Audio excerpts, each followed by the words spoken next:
is part of the worldwide missionary activity of the church. So there's this worldwide network in every diocese. It comes under a congregation in Rome called the Congregation for Evangelization. So it oversees all the missionary activity. And every diocesan bishop has someone appointed for that role. So I'm appointed by the bishop here, but my job is to represent what's going on there. So my job is to be kind of a gatekeeper between the local church here and the universal church and kind missionary. of like an ambassador to the... It's a little bit of an ambassador. It's what it ends up being is for those from outside the diocese who want to come here, it's to help be a doorway to help give access.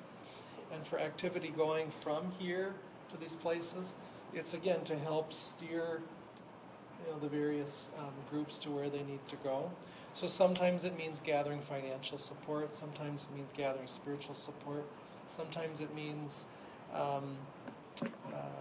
working with various kinds of missionary movements, sometimes it means helping those that are discerning a missionary call, where they're going off to serve in some way. So we have about 100 people from this diocese that are off serving all kinds of ways all over the place. So, I want to. Go ahead. So I know. At some point, you and Brandon had a conversation about it. If what we were doing is a conflict of interest with what you were doing, and I know that's been resolved, and it is what it is. But we, this organization will operate in a global way. I mean, hopefully, we'll get some donations from Singapore to help. That's right. Will the person who sits in your office for the Diocese of Kansas City have an issue with the way how we operate, because we're kind of going around them as their gatekeeper role?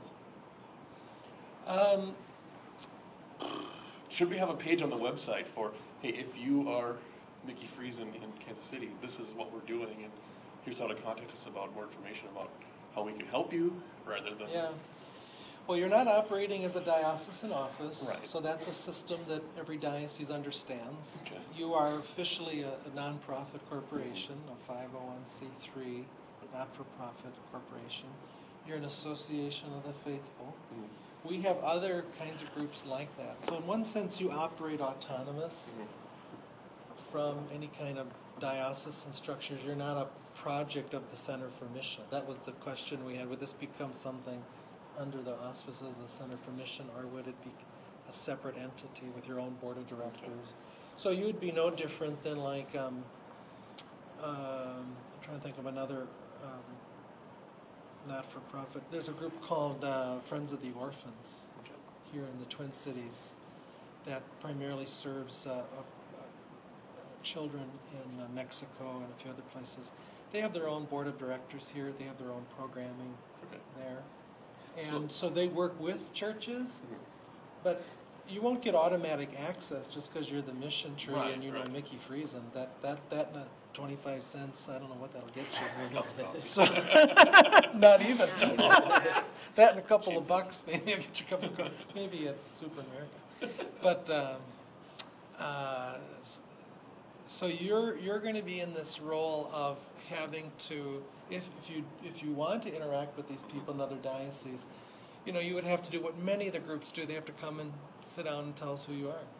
Mm-hmm. And I guess, and I'm transitioning to in my mind, I'm putting it into the aspect of new media, in that we need to consider who our users are. Mm-hmm. Our users are young adults like ourselves who want to pick up their smartphone and give us money, or the ladies with the blue dye in their hair that want to write a check, or the person like Mickey Friesen somewhere.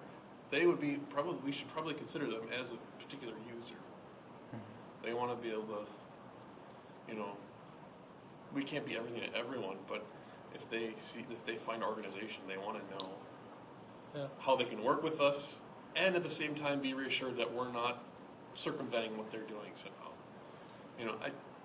If we're donating, if we're working to establish something in Kenya, say, right?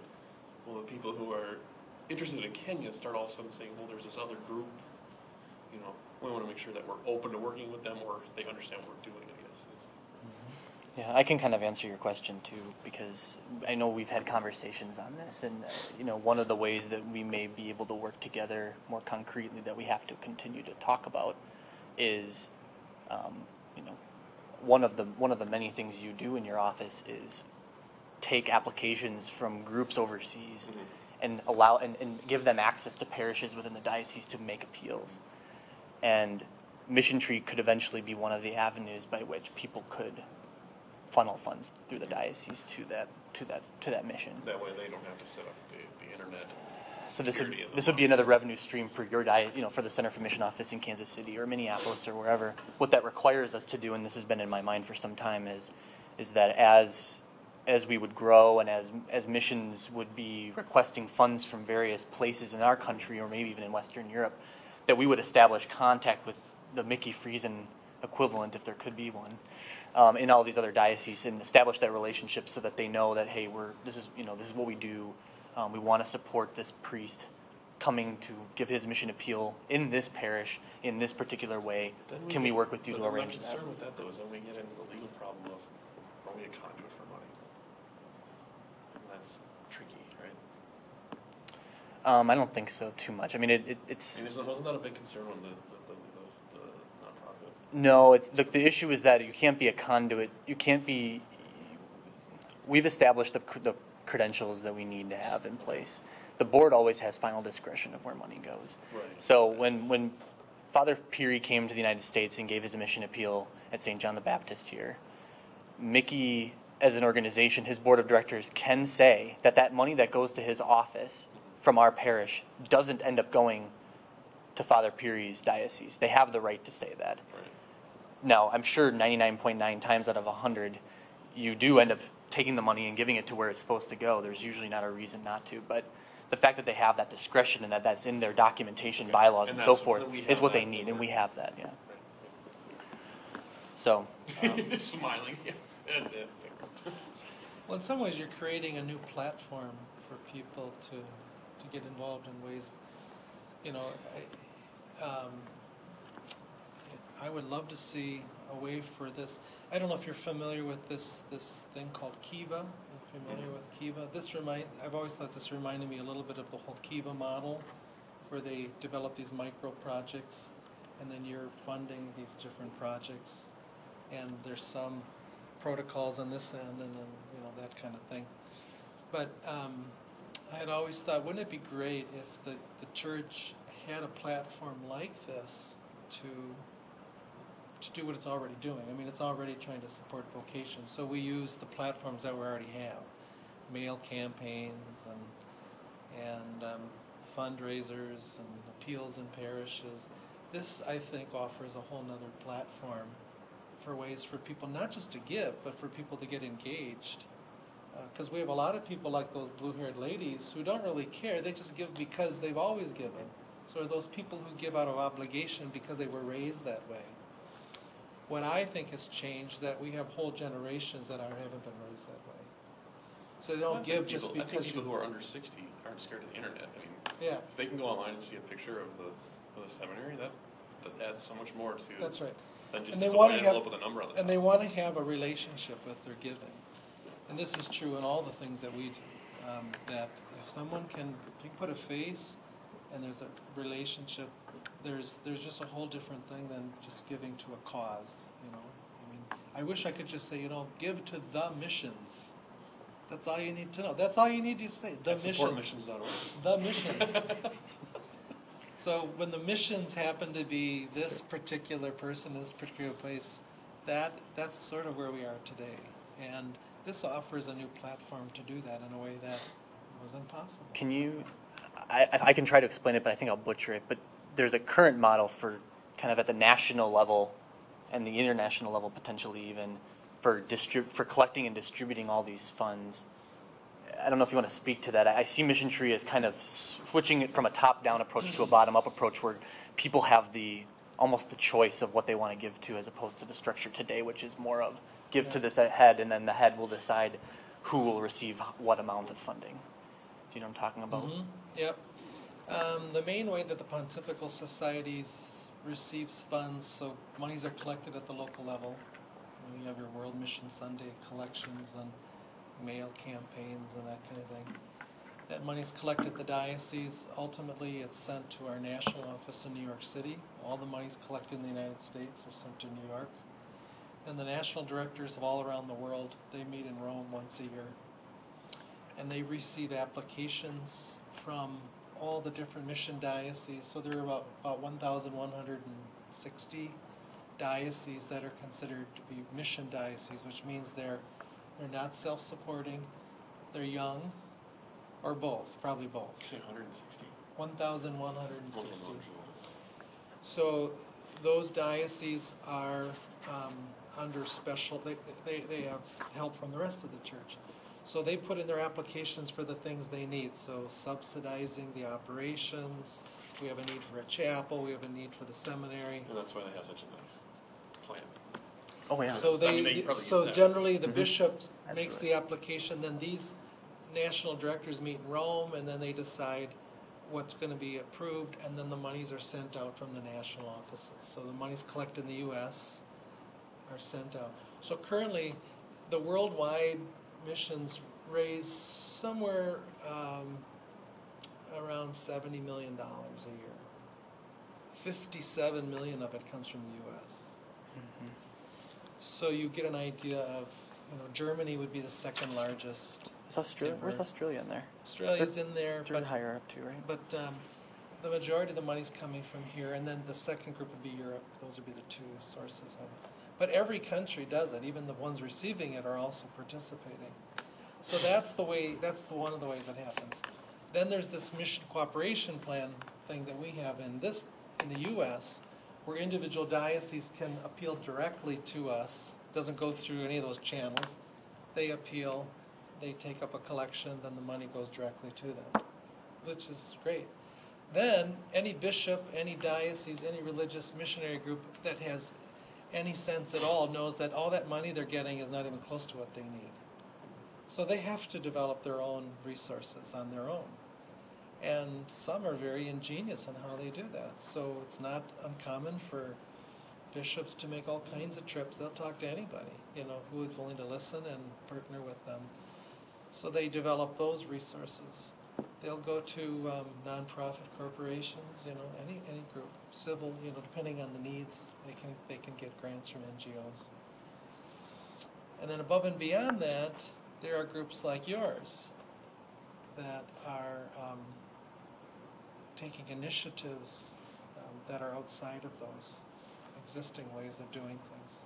So people can, you're sort of setting up individual streams of ways to support different groups directly.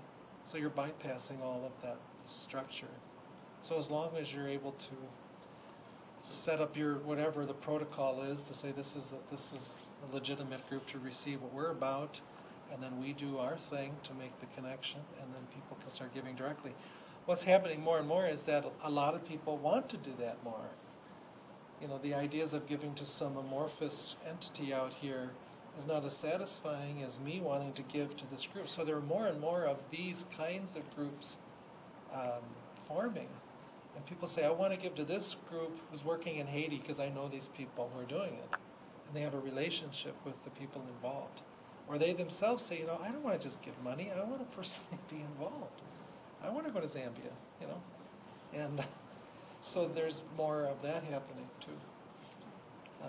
So it's multifaceted. I don't think the idea is to get rid of these others. I think there's something good. There's people in places that never will have the wherewithal to appeal on their own. They're in the middle of war-ravaged Congo or southern Sudan or some of these places where they just don't have the resources to even do anything else. So they depend on the fair sharing of these large amounts. But there are those who can and will. So this just, like I said, opens up a new platform for people to get involved. And I'll reiterate a point that I have made in the past, but it may have fallen on you guys. Yeah, please take some candy. It's tempting. I've waited long enough. Go ahead. Yeah, you deserve it. You deserve the rest of it. Earlier as in our first conversations about this, Deacon Mickey had proposed, maybe this should fall under the realm of the Center for Mission. Maybe we should talk to the national office about, taking a program like this and just adopting it right away and just putting it all together. And part of the decision that was made to kind of not do that was based on this, on my feeling that we needed to demonstrate some success.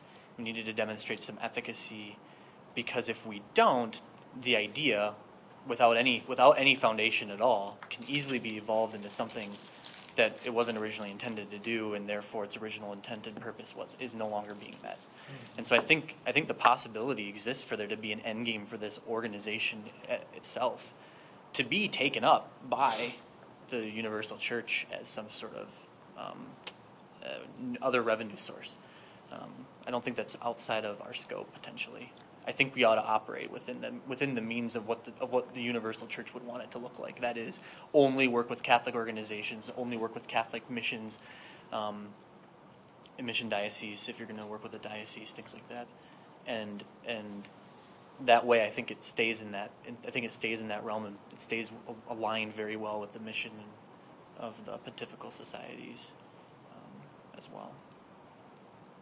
So, okay. I know we're past our meeting time, and you've stayed longer than you needed to, so I appreciate your time, and I think we all thank you You're welcome. for your perspective. Yeah.